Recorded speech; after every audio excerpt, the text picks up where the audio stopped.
అంటే రాచరిక వ్యవస్థ ఈ సామ్రాజ్యవాద వ్యవస్థలతో పోల్చుకుంటే భారతదేశ మన రాజ్యాంగం అంటే ప్రజాస్వామ్యంగా ఉన్న అతిపెద్ద ప్రజాస్వామ్య భారతదేశంగా ఉన్న దేశంలో ఈ మొత్తం ప్రజలకు మేలు జరుగుతోందనే భావిస్తున్నారు అందరూ కూడా. అటువంటి పరిస్థితుల్లో మావోయిస్టుల ఉద్యమము కరెక్ట్ అని అంటారా?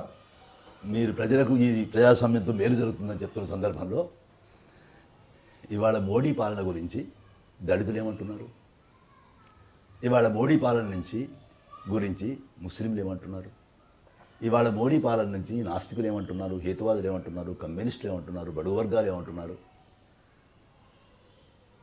పోరాడకుండా ఈ హిందూ ఫాసిజాన్ని కూర్చొని ఏమంటున్నారు? ఉదంతం చూస్తున్నారు మీరు.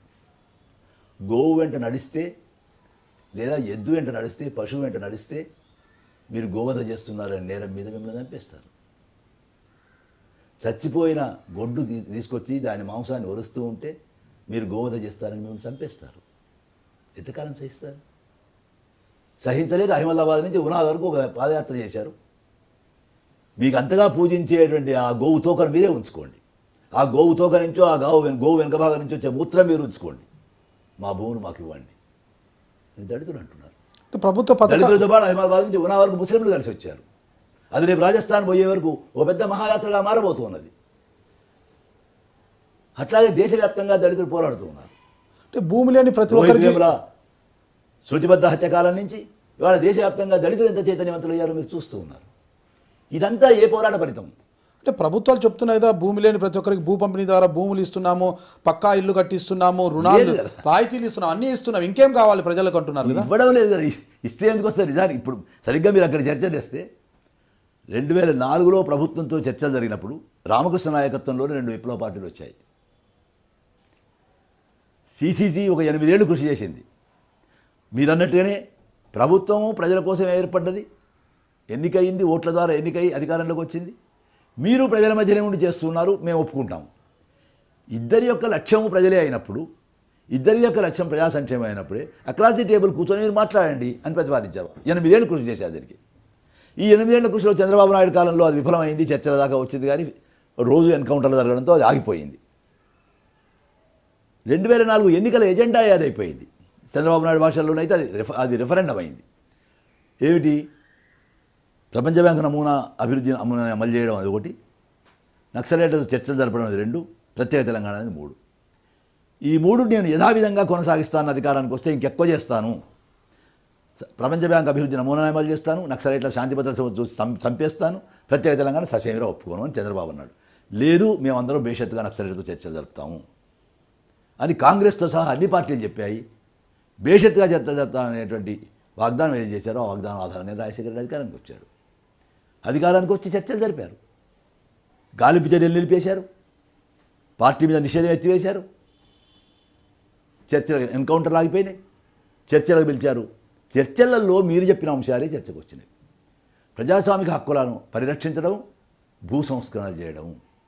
అప్పుడే మొదటిసారిగా వచ్చిన ప్రతిపాదన ఏమిటంటే, భూమి లేని నిరుపేద ప్రజలందరికీ కూడా ప్రభుత్వ భూములు కానీ, భూస్వాముల దురాక్రమణలో ఉన్నటువంటి భూములు కానీ తీసుకొని ప్రతి దళిత కుటుంబానికి 3 ఎకరాలు స్త్రీ పేరు మీద పట్టా చేయాలి. అడవిలో ఉండే భూమి అంతా కూడా జంగల్ జమీన్ మీద ఆదివాసులకి అధికారం ఇవ్వాలి. 170 అమలు చేయాలి. మా లెక్కల ప్రకారం 1,20,00,000 భూమి ఇవాళ ఆంధ్రప్రదేశ్లో మిగిలి ఉన్నది. ఇదంతా పంచిపెట్టాలి. మేము స్వాధీనం చేసుకున్నాం. మా నాయకత్వంలో 2 లక్షల ఎకరాల భూమి మైదాన ప్రాంతంలో స్వాధీనం చేసుకున్నాం, 3 లక్షల ఎకరాల భూమి అడవిలో స్వాధీనం చేసుకున్నాం. ఇది ఎంత న్యాయబద్ధమైంది అనేటువంటి ఒక కమిషన్ వేయండి, కేఆర్ వేణుగోపాల్ నాయకత్వంలో కమిషన్ వేయండి, వేసి విచారణ చేయండి అని హూయిజ్ ఆఫ్ ఆంధ్రప్రదేశ్ అందరినీ కూడా ఆ లిస్టులో చేశారు. సరే, అటువంటి కమిషన్ వేయకుండా కోనేరు రంగారావు కమిషన్ వేశారు. కోనేరు రంగారావు కమిషన్ కూడా ఏ భూములైతే భూమి లేని నిరుపేదలైన దళితులు స్వాధీనం చేసుకున్నారో ఆ భూములు వాళ్ళకి పంచి ఇవ్వవలసిందిగా చెప్పడం జరిగింది. అప్పుడు మీరు చెప్పిన భూ అప్పుడు వచ్చినటువంటి ప్రతి దళిత కుటుంబానికి 3 ఎకరాల భూములు ఇవ్వాలి అనేటువంటి ప్రోగ్రాం ఇవాడికి కాక ఈసారి ఎన్నికలలో నేను అధికారానికి వస్తే మావోయిస్ట్ ఎజెండాని అమలు చేస్తానని కొత్తగా ఏర్పడ్డ తెలంగాణ రాష్ట్రంలో అధికారానికి వచ్చినటువంటి కేసీఆర్ ఆయన ప్రతి దళిత కుటుంబానికి 3 ఎకరాలు ఇస్తానని గోల్కొండ మీరు జెండా ఎగరేసినప్పుడు ప్రకటించారు. ఇవాటికి ఆయన 900 కుటుంబాలకు మాత్రం 142 కోట్ల రూపాయలు పెట్టి భూమి కొని ఇచ్చాడు తప్ప ప్రతి దళిత కుటుంబానికి 3 ఎకరాల భూమి ఇవ్వలేదు. ఇది జరగదు. అంతెందుకండి, మీకు రాజ్యాంగంలోనే చూస్తే రాజ్యాంగం 5వ అధికరణ 6వ అధికరణ ఆదివాసులకు చాలా హక్కులు ఇచ్చినాయి. దళితులకు కూడా లేనన్ని ప్రత్యేకమైన హక్కులు ఆదివాసులకు ఉన్నాయి. ఆదివాసులు తలుచుకుంటే ప్రత్యేకమైన రాష్ట్రాలు ఏర్పాటు చేసుకోవచ్చు. ఈశాన్య రాష్ట్రాలన్నీ ఎట్లా ఏర్పడ్డాయి? ఆదివాసులకు జలజంగల్ మీద పూర్తి అధికారం ఉంటుంది. వాళ్ళ ఆమోదం లేకుండా 100 ఏళ్ల లీజుకు కూడా భూమి కనుక ఆదివాసేతనికి ఇస్తే 100 ఏళ్ల తర్వాత మళ్ళీ ఆదివాసికి చెందాలి. 170 అదే. ఒరిస్సాలో ఉండేటువంటి 1956 రెగ్యులేషన్ యాక్ట్ అదే. ఇవేమీ చాలన్నట్టుగా పేసా చట్టం వచ్చింది. ఇదంతా బీడీ శర్మ, బూరియా కమిటీ, బీడీ శర్మ, శంకరన్ ఇటువంటి వాళ్ళు రచించిన చట్టాలే ఇవి. ఆదివాసుల పట్ల దళితుల పట్ల అపారమైన ప్రేమ ఉన్న వాళ్ళు రచించినటువంటి చట్టాలే. అంబేద్కర్ రచించినటువంటిది రాజ్యాంగం ఇన్ని హక్కులు దళితులకు ఆదివాసులకు ఇచ్చింది, ఆదివాసులకు మరీ ఎక్కువ హక్కులు ఇచ్చినటువంటిది. ఇవన్నీ ఆచరణకు వచ్చే వరకు కాగితం మీద అయిపోయి ఏమైంది? ఇప్పుడు పేసా చట్టం, పంచాయతీ ఎక్స్టెన్షన్ షెడ్యూల్డ్ యాక్ట్. ఈ యాక్ట్ ఏం చెప్తుందంటే, ప్రభుత్వం ఎవరి భూమి అయినా తీసుకోదలుచుకుంటే, ఆదివాసుల భూమి తీసుకోదలుచుకుంటే గ్రామసభ ఆమోదం లేకుండా తీసుకోవద్దు. ప్రతి ఆదివాసీ కుటుంబానికి 8 ఎకరాల భూమి ఇవ్వాలి. రాజశేఖర రెడ్డి హయాంలో నల్లమలకు వెళ్ళి ఆదివాసీ కుటుంబాలకు 8 ఎకరాల భూమి ఇస్తాని పట్టాలు ఇచ్చి, ఇదే నల్లమలలో ఉండేటువంటి 6000 ఎకరాల భూమిని వజ్రాల కంపెనీకి తవ్వకాలకి ఇచ్చేశాడు. అంటే ఆదివాసులకు ఇచ్చే భూములనేమో ఎకరము 2 ఎకరాలు 3 ఎకరాలని కాగితం ఇస్తారు, కంపెనీలకు ఇచ్చేటువంటి భూములేమో 1000 ఎకరాలుగా ఉంటాయి. ఈ చేత 1 ఎకరం 2 ఎకరాలు ఇస్తారు, ఈ చేత 1000 ఎకరాలు తీసేసుకుంటారు. ఇది ఇవాళ దండకారణ. నేను చెప్పడం కాదు. 1974లో మొత్తం గోదావరి తీరం వెంబడి ఒక ఓపెన్ టాప్ జీప్లో రాజీవ్ గాంధీ వెళుతూ ఢిల్లీ నుంచి ప్రతి ఆదివాసీ కోసం 100 రూపాయలు ఇస్తే 1 రూపాయి కూడా ఆదివాసికి చేరడం లేదు. 1 రూపాయి ఇస్తే 1 పైసా కూడా ఆదివాసి చేరడం లేదు. మధ్య దళారీలే తినేస్తున్నారు. ఇప్పటివరకు ప్రభుత్వాలు ఆదివాసుల కోసం విడుదల చేసిన డబ్బు కనుక లెక్కేస్తే ప్రతి ఆదివాసీ కుటుంబానికి 1 కోటి రూపాయలు వస్తాయి. రాజీవ్ గాంధీ ఒప్పుకున్నాడు 87లో. ఇవాటికి జరుగుతుంది. ఆదివాసుల పేరు మీద, దళితుల పేరు మీద ఒక్క దేశం నుంచి కాదు, ప్రపంచ బ్యాంకు నుంచి విడుదలవుతున్నటువంటి డబ్బు రూపాయల రూపంలో కాదు, డాలర్ల రూపంలో విడుదలవుతున్న డబ్బు కోట్ల కోట్ల కోట్ల రూపాయలు, బిలియన్ల రూపాయలు ఆదివాసులకు చేరుతున్నది 1 పైసా కూడా లేదు. ఏమవుతున్నది? ఇదంతా రోడ్లు వేస్తున్నారు, పరిశ్రమలు చేస్తున్నారు. ఈ మొత్తం ఆదివాసీ ప్రాంతంలో ఆదివాసుల కోసం అడవిలో ఇవన్నీ చేస్తూ ఏం చేస్తున్నారు? ఆదివాసులను విస్థాపితం చేస్తున్నారు, లేదా ఆదివాసులను బిచ్చగాణం చేస్తున్నారు, ఆదివాసీ స్త్రీలను వేశ్యలు చేస్తున్నారు. ఎక్కడున్నారు ఇవాళ ఆదివాసులు?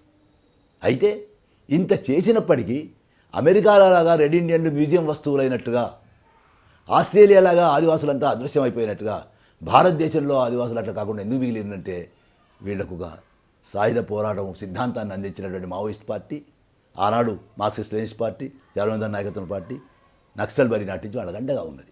కనుక రెండోసారి విప్లవోద్యమం వచ్చిన తర్వాత కూడా మీరు ఇవాళ చూస్తే మొత్తం తూర్పు మధ్య భారతాలలో ఎక్కడెక్కడ ఆదివాసీ ప్రాంతాలు ఉంటే అక్కడల్లా మావోయిస్ట్ పార్టీ ఉన్నది. మావోయిస్ట్ పార్టీ ఉన్నది కనుకనే ఆదివాసులకు రక్షణ ఉన్నది. ఇవాళ మీకు దండకారణ్యంలో ఒక్క బడా కంపెనీ, ఒక మల్టీనేషనల్ కంపెనీ ప్రవేశించలేకపోతున్నది. పీపుల్స్ వార్ పార్టీ పోవడానికి ఉండేటువంటి బయలు జిల్లాలో ఉండేటువంటి ఎస్ఆర్ కంపెనీ తప్ప ఇంకో కంపెనీ ఇవాళ అక్కడ ప్రవేశించలేదు. ఎస్ఆర్ కంపెనీ కూడా రోజు 3 చెర్ల నీళ్లు తాగుతున్నది మావోయిస్ట్ పార్టీ దీంట్లో. ఒరిస్సాలో నియామగిరి పోరాటం కావచ్చు, పోస్కో పోరాటం కావచ్చు, నారాయణపట్నం పోరాటం కావచ్చు. అంతెందుకు ఈ ప్రస్తుతమైనటువంటి ఎన్కౌంటర్ కారణమైనటువంటి బాక్సైట్ చూసుకోండి మీరు. 2000 సంవత్సరంలో చంద్రబాబు నాయుడు ప్రపంచ బ్యాంక్ ఆదేశాల మీద చింతపల్లి అడవుల్లో ఉండేటువంటి 2000 ఎకరాల భూమిని దుబాయ్లో ఉండేటువంటి కంపెనీకి దారాదత్తం చేశాడు, ఎంఓయూ చేసుకున్నాడు. అడ్డుకున్నారు ఆదివాసులు మావోయిస్ట్ పార్టీ నాయకత్వంలో. అప్పటికి మావోయిస్ట్ పార్టీ కాదు, పీపుల్స్ వారే. 2000 నుంచి 2016 వరకు ఆ పోరాటం నడుస్తూనే ఉన్నది. చంద్రబాబు నాయుడు ఉన్నాడు 2004 వరకు. రాజశేఖర రెడ్డి వచ్చాడు, రాజశేఖర రెడ్డి కూడా అమలు చేసి జరగలేదు. మళ్ళీ అధికారానికి వచ్చి అదే ప్రయత్నం చేస్తున్నాడు. ఈ క్రమంలో చంద్రబాబు నాయుడు అప్పుడే సమతా జడ్జిమెంట్ వచ్చింది. సమతా జడ్జిమెంట్ ఏమిటంటే, స్టేట్ కదా ఆదివాసేతరులకు ఇవ్వద్దు కానీ స్టేట్ కదా స్టేట్ తీసుకోవచ్చు అన్నది. అంటే సుప్రీంకోర్టు ఏం చెప్పింది? State also is a non tribal. State కూడా ఆదివాసేతరులే కనుక స్టేట్ తీసుకోవడానికి వీలు లేదని సుప్రీంకోర్టు సమత అనేటువంటి సంస్థ ఎన్జిఓ సుప్రీంకోర్టు వెళ్ళినప్పుడు సుప్రీంకోర్టు తీర్పు ఇచ్చింది. కనుక సాధ్యం కాక చంద్రబాబు నాయుడు ఆ కాలంలో ఉండే ముఖ్యమంత్రులందరినీ కలుపుకొని 7 రాష్ట్రాల ముఖ్యమంత్రులు కలుపుకొని రాజ్యాంగాన్ని సవరించే కుట్ర చేశాడు. సాధ్యం కాలేదు. ఇదంతా ఊరుగా జరగలేదు. ఒక వీరోచితమైన మిలిటెంట్ పోరాటాన్ని సాయుధ మావోయిస్ట్ పార్టీ నాయకత్వంలో చేయడం వల్ల ఆగింది బాక్సైట్ తవ్వకాలు అనేది. ముఖ్యంగా వాకపల్లిలో మహిళలు లైంగిక అత్యాచారానికి గురయ్యారు. గ్రేహౌండ్స్ 11 మంది మహిళలు లైంగిక అత్యాచారాలకు గురి చేశారు. బల్లగూడలో మహిళలు గ్రేహౌండ్స్ లైంగిక అత్యాచారాలకు గురి చేశారు. వాళ్ళు మనిషి మీద పెట్టే చిత్రహింసలలో లైంగిక చిత్రహింస మరొకటి. ఇవాళ కొత్త సిద్ధాంతం స్త్రీగా చెప్పిన స్త్రీ శరీరం ఇవాళ ఒక రాజకీయ పోరాటం చేస్తున్నది. మిగిలిన చిత్రహింస లాంటిదే లైంగిక చిత్రహింస అనుకుంటాం మేము, దీన్ని ఒక అవమానంగా భావించాం మేము అని ఎప్పుడైతే పోరాటం చేశారో అప్పుడు ఇప్పుడు రీసెంట్గా ఉదాహరణ తీసుకుంటే మీరు మళ్ళీ బాక్సైట్ కంపెనీ వాళ్ళ ప్రయత్నం చేసినప్పుడు ఉద్యమం స్థానిక సర్పంచ్ల దగ్గర నుంచి మొదలుకుంటే ఎమ్మెల్యేల నుంచి మంత్రుల కనుక ఒత్తిడి చేయడంతో అందరూ రాజీనామాలు చేశారు. రాజీనామాలు చేసి తాత్కాలికంగా జీవో విత్డ్రా చేసుకున్నాం. ఇప్పుడు మొన్నటి ఎన్కౌంటర్ విషయం కూడా జరిగింది. మేము అక్కడ మల్కన్గిరి వెళ్ళి మృతదేహాలను తీసుకొని వస్తున్నాం. మొత్తం శ్రీకాకుళం, విజయనగరం, విశాఖపట్నం ప్రాంతాల్లో సర్పంచ్లు అందరూ రాజీనామాలు చేశారు. అంటే నిజానికి ఇది ఎవరో కొద్దిమంది పిడికెడు దళారీ స్వార్థ ప్రయోజనాలు తప్ప స్థానికంగా ఉండేటువంటి ఎవరు కూడా ప్రజల ముందుకు వచ్చేటువంటి పరిస్థితి లేదు. ఇవాళ నిజంగా ఇప్పుడు ఆపరేషన్ రామకృష్ణ అని పేరు పెట్టింది కానీ, ఆపరేషన్ ఆర్కే అని పేరు పెట్టింది కానీ, ఇది ఆపరేషన్ మైనింగ్ మాఫియా. ఆ ప్రయోజనం కొరకు ఇదేమి పోలీసులకు మావోయిస్టు మధ్య యుద్ధం కాదండి. ఇది పోలీసులు ఏమిటి, పోలీస్ చేతిలో తుపాకీ ఎటువంటిదో రాజ్యం చేతిలో పోలీసు అటువంటి వాడు. ఎవరి మీద ఎక్కువ పెడితే వాళ్ళకి పోతుంది. ప్రభుత్వం ఎన్కౌంటర్లు ఉండొద్దు అనుకుంటే పోలీసులు ఎన్కౌంటర్ ఎందుకు చేస్తారండి? ఎన్టీ రామారావు కాలంలో కొంతకాలం దాకా ఎన్కౌంటర్లు ఉండొద్దు అనుకున్నాడు, ఎన్కౌంటర్లు లేవు. చెన్నారెడ్డి 9 నెలల పాటు ఎన్కౌంటర్లు ఉండొద్దు అనుకున్నాడు, 90లో ఎన్కౌంటర్లు లేవు. రాజశేఖర రెడ్డి 2004లో వచ్చినప్పుడు 9 నెలల పాటు ఎన్కౌంటర్లు ఉండొద్దు అనుకున్నాడు, ఎన్కౌంటర్లు లేవు. ప్రభుత్వాలు ఎన్కౌంటర్లు ఉండొద్దు అనుకుంటే పోలీసులకి, ఎందుకంటే పోలీసులకు వచ్చేది కాదు ఇది. పోలీసులకు కొన్ని ప్రమోషన్లు రావచ్చు, పోలీసులకు కొన్ని రివార్డులు రావచ్చు, కానీ పోలీసులకు మీరు పంచుకునే ఆస్తిలో వాటా లేదు కదా. ప్రభుత్వంలో ఉండేటువంటి మంత్రులు దళారీలుగా మారి పంచుకునేటువంటి ఆస్తులలో ప్రభుత్వంలో ఉండేటువంటి పాలకులు బడా కంపెనీలకు, సామ్రాజ్యవాదానికి, భూస్వామ్యానికి పంచి ఇచ్చే ఆస్తులలో పోలీసులకు వాటా లేదు. కాకపోతే కొన్ని కుక్క బిస్కెట్లు ఉంటాయి. ఈ కుక్క బిస్కెట్ల కోసం ఇంత పోరాటం చేసి ఇంత ప్రాణాలు అర్పించాల్సిన అవసరం లేదు వాళ్ళకు. అది వాళ్ళు అర్థం చేసుకున్నాడు. రష్యాలో ఎట్లాగైతే సైన్యం నుంచి సగభాగం ఎర్ర సైన్యంలో భాగమైందో అట్లా అయిపోతుంది.